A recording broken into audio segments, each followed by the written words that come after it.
I became death, the destroyer of worlds. My name is Robert Oppenheimer. You've probably heard of me because I am on every movie poster nearby you. I am the reason why the people you love could extinct within a blink of a second and you wouldn't even notice. I created the deadliest weapon in the history of humanity. But let me tell you a story narrated by me. I was born on April 22, 1904, in the bustling city of New York. From a young age, I showed insatiable curiosity for the world around me, an unyielding desire to uncover the secrets of the universe. Little did I know that this unquenchable thirst for knowledge would lead me down a path that would forever alter the course of history. After excelling academically and graduating summa cum laude from Harvard University, I embarked on a journey to further my studies in Europe. My time at the University of Cambridge and the University of Göttingen immersed me in the world of quantum mechanics and theoretical physics, setting the stage for my future endeavors. Returning to the United States, I delved into my academic career, becoming a professor at the prestigious University of California, Berkeley, and later at the esteemed California Institute of Technology.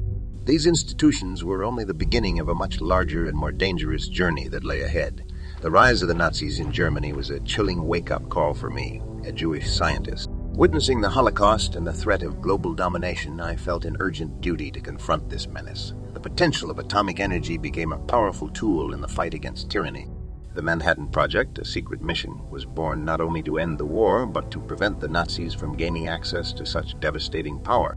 Of course, I participated when I was called to lead the Manhattan Project. The weight of this responsibility bore down on me like an unstoppable force, and I found myself torn between the desire to aid my country and the fear of what my creations might unleash upon the world.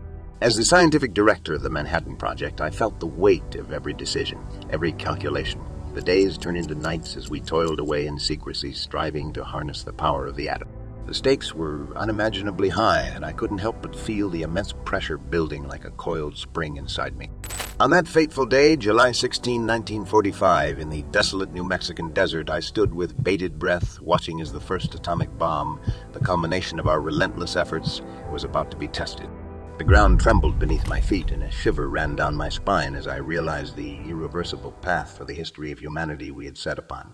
On August 6, 1945, the Enola Gay, an American bomber, dropped the first atomic bomb, little boy, on Hiroshima. The explosion was cataclysmic, instantly obliterating the city and its inhabitants. Witnessing the destruction from afar, I was filled with an overwhelming mix of emotions. Relief that the war might finally end, sorrow for the innocent lives lost, and an undeniable sense of guilt for the role I played in it all. 3 days later, a second atomic bomb named Fat Man was dropped on Nagasaki.